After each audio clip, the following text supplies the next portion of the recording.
What's going on? What's going on, everybody? Hopefully everybody feeling good. Hopefully everybody in the best of spirits. I want to say thank y'all first for tuning in to Dysfunctional Conversations with your host, with your boy, that's T-Man. That's Real Talk with T-Man. Thank everybody. I mean that. Hopefully everybody had a great day at work. Came home, let your hair down, took care of your kids, and you ate something real good, and y'all ready to listen to me, Uncle T. Anyway, y'all already know what time it is. Those that are in YouTube, drop me a 1. Please, those that are in YouTube, drop me a 1. Those that are in Facebook, please, I ask, can y'all drop me a 2? Those that are in Facebook, drop me a 2, please. And I thank y'all. Anyway, we're going to go ahead and get ready to dive right on into this. This is Storytelling Wednesdays. Y'all already know what it is. This is Storytelling Wednesdays. And I got a hell of a story to tell y'all today. This story is honestly, Mike, this is probably some of the realest stuff that I ever told. This is a story about a man who didn't want to do it anymore. This Storytelling Wednesdays is about a man who didn't want to do it anymore. I want to wait on a couple people to get in here before I get started. I'm just trying to wait on a couple people to jump in here before I get started. This is a very interesting story though, y'all. We had fun yesterday, too, with Ask Uncle T from the V. That was very, very fun. That was very fun, y'all.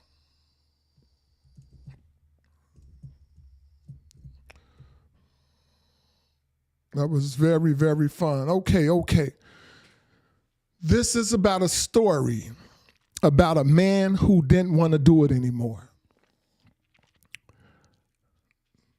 February 24th, 1975, a month before I was conceived, a woman galloping down the street in a long white nightgown. From the looks, it looks as if she was with child. This woman running down the street and a man running behind her, stumbling, falling, but steady trying to catch this woman. This woman has been beaten a few times. And every time this man would go out and come back home after he lost all his money at the tavern, gambling, he'd come back home and take it out on this woman. But this time, this woman wasn't having it. She running down the street, trying to make her way to the police station in a long white nightgown. Like I said, it looked like the lady was pregnant. The lady finally made it to the police station. Could you believe this woman made it to the police station all just not to press charges on this man? This man was my father. This man was my father, and I was the child in that woman's belly. I don't know what it is about black women growing up in poverty-stricken communities, but it's some type of secret code or something, because after being beat and finally getting enough courage to run out the house and go to the police station, all just not to press charges on this man. This man, 1 year after I was born, decided to head to the East Coast to start a whole new family. Do y'all hear me? To start a whole new family. And that left me being raised with a single parent mom. As strong as this woman was, when I say strong as this woman was, the streets still raised me. She did all she could. You know, the drugs came into the community in the 70s, and my mama happened to be one of those people that got caught up on the drugs. I'm sure, like a lot of y'all parents, got caught up on the drugs, didn't have no way out, and that left me. But what's strange is, even while I was in this mom's stomach, it's like I can remember music, loud music, partying, lot of voices. And that's what I remember in the stomach of this woman. So this woman became my hero. When I say this woman became my hero, this woman became my hero. But the drugs took this woman down. Even though she overcame the drugs after battling with it for years, that produced a whole new demon in me. Trying to avoid every single thing that my father was.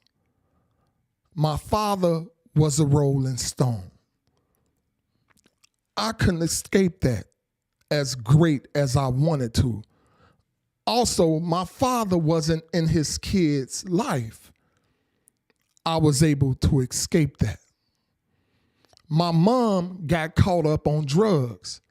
I never got caught up on drugs because the drugs was my villain, because I saw the way it took my mom down. So I didn't allow that to take me down.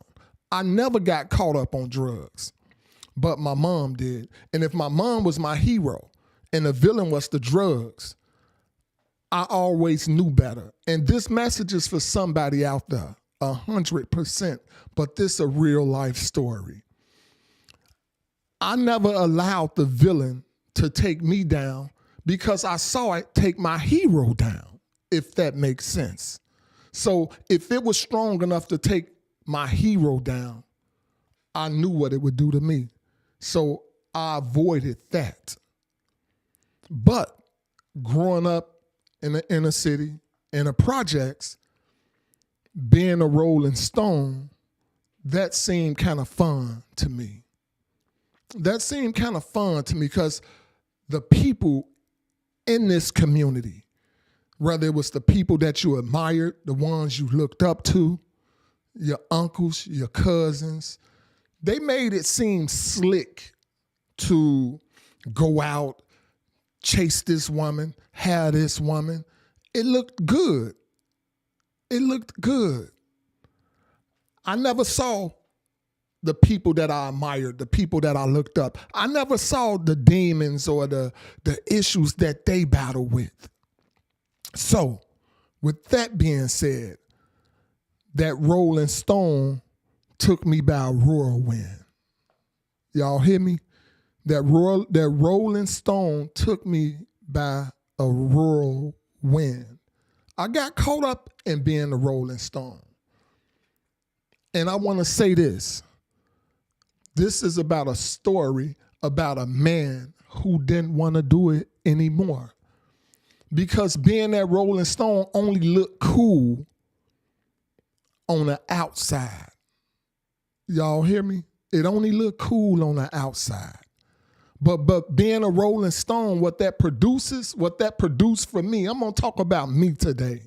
What that produced for me, that produced broken homes, broken hearts,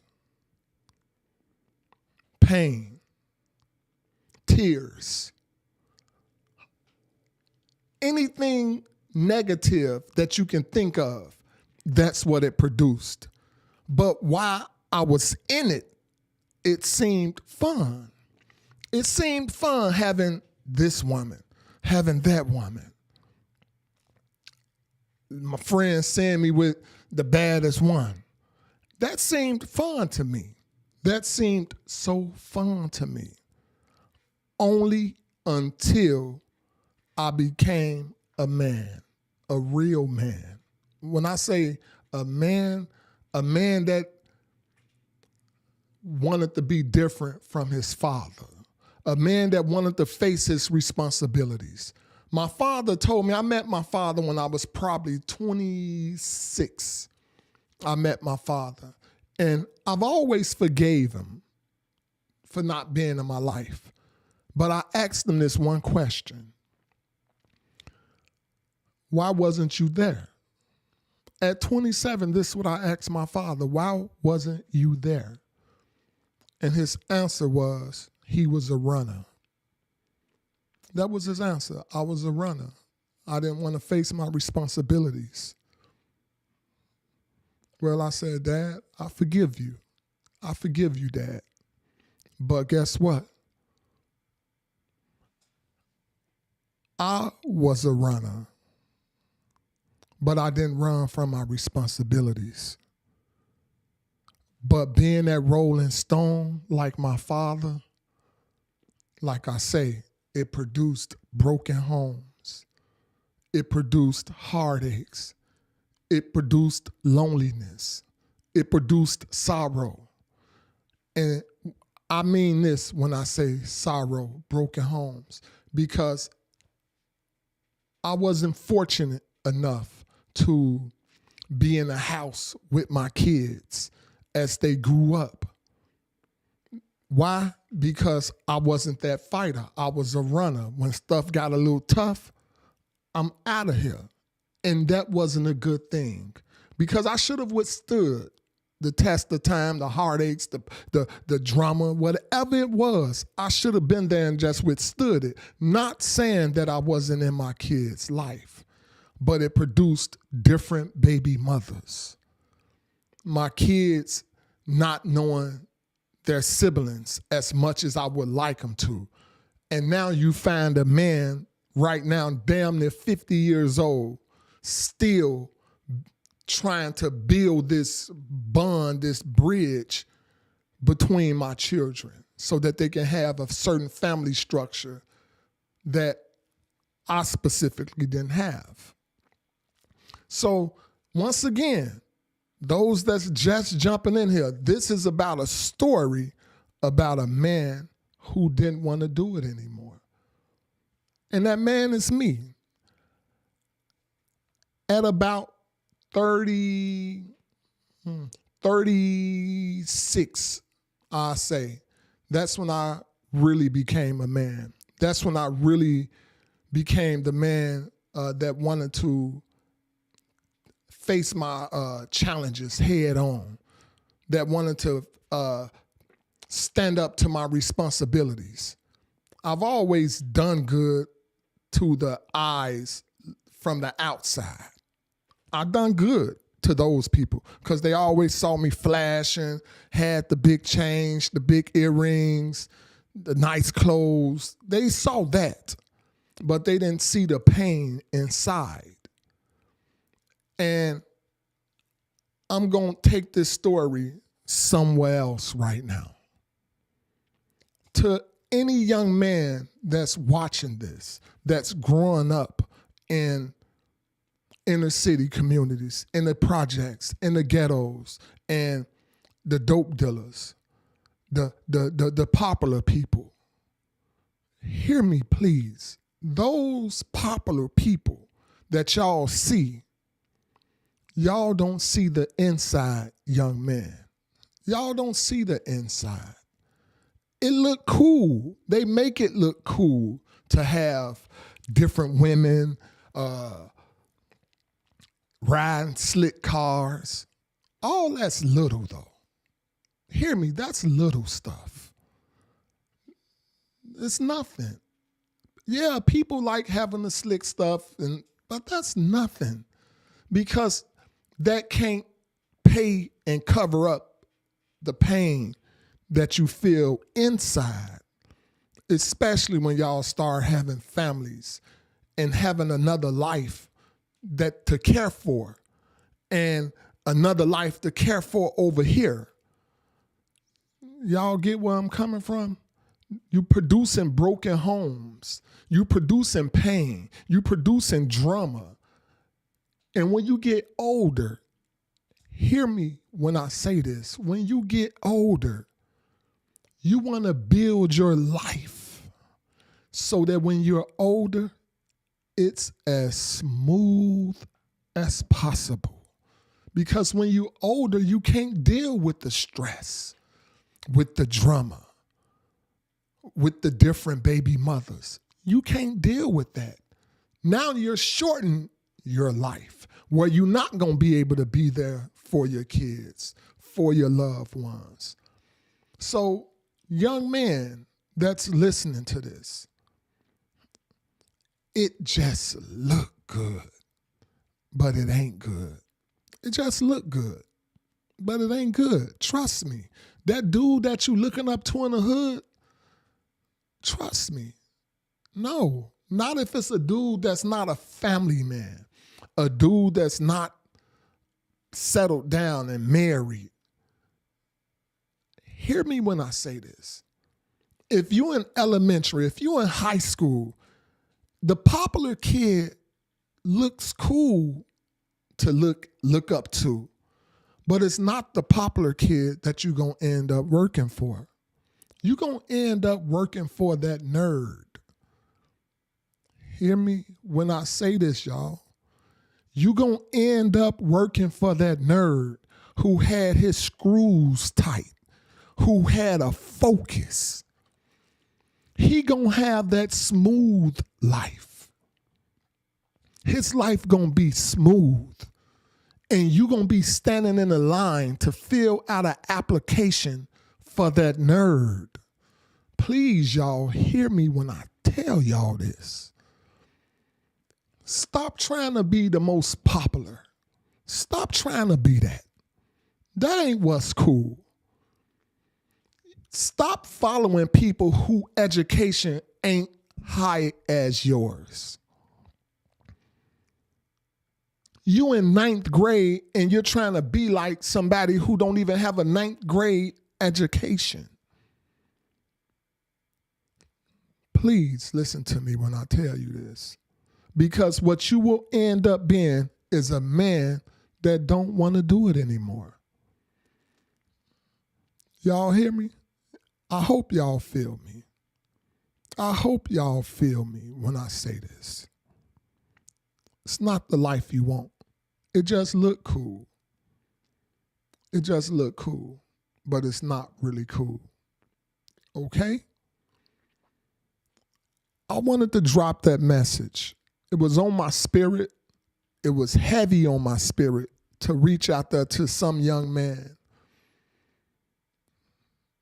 Don't go through some of the things that I've went through, because experience don't always have to be the best teacher. You know, we hear stories like experience is the best teacher, but experience don't always have to be the best teacher. It could be my experience. My experience can be your teacher. You can see what somebody else went through, and you can know, I don't want to go through that. I don't want to. What's up, Zon? I see you, man. Yes, sir. Yes, sir. I don't want to go through it. So don't feel like when you hear people tell you, man, experience is the best teacher, you just got to go through it. No, you don't have to go through it all the time. Sometimes you can just look at somebody else, because somebody else could have overcame a sickness, but you may not overcome that sickness. Every curveball may not knock this person down, but it may knock you down. So you don't have to experience drunkenness, a drug addiction, being a rolling stone, seeing one of your kids pass away. You don't have to be that. You don't have to be that. Be the example. Be the example. Young man, listen to me. It ain't no pamphlet. It ain't no handbook through life, through relationships. If I can give y'all some of the best advice, that would be find time throughout the day and reflect. Reflect on what you've been through that day, what you could have done better. Sit back and just listen. Listen. If what you're hearing is all negativity, you need to wake up and sit back again and listen. Because when you hear that small, still voice inside of you, if it ain't producing nothing but greatness, production, life, love, if it ain't producing that, you've been following the wrong thing for far too long. You've been following the wrong thing for far too long. Because anytime you sit back and just listen, I'm not saying speaking and talking and mumbling and asking for blessings. Just listen. And when you listen, what you should hear is everything directing you and giving you the way through life. Y'all hear me? Don't become that man that don't want to do it anymore. Don't become that man, okay? I just wanted to tell y'all some real stuff today. You know, that's my life. That's my life. My kids, I have 3 different baby mothers. My kids know each other, but are they in touch with each other like they should be? Are they the big brother, the big sister for each other? No. Are they doing good in life? Yes. Have I been a part of their life? Yes. Yes. But do I suffer because it ain't what I want? It ain't what I want to see? Yes. Yes. And it's very painful. Listen to me, young man. It's very painful. Don't be that man. If you are that person right now, stop. Stop right now. Trust me. They say things can't be perfect. Things can be just as perfect as you make them. Let's start making it right. Let's make it right. There's too many broken families. You got men against women. You got women with women. You got men with men. Come on now. Let's stop it. Let's stop it. Too many of us in the same community took each other's lives. Moms that you speak to, moms that you done helped them upstairs with the groceries. Somebody in that same community took their kid's life. Come on now. Come on now. We the only culture of people that loses our young ones through violence. We are like the only culture of people that's losing our young ones through violence, not natural causes. Things can be prevented. Check out this story, y'all, and take something from it, okay? I appreciate y'all, and I mean that. I appreciate y'all. I love y'all. More importantly, love yourself. Love yourself, okay? Love yourself. Until next time, Friday, Game Day Friday. Y'all tune in with me. If y'all hear this story and y'all get something from it, please go to my YouTube channel. Subscribe to my channel. Hit the like button. Share the video. Somebody need to hear this. Trust me when I tell you this. Because I wish I could have heard something like this as a young man. Some have it worse than me. Some still stuck. But if you can save one, if you can reach out and just grab one, maybe that one might be the one that grab and save a multitude. But trust me, keep rocking with your boy. I thank y'all. Much respect. Peace. I'm out.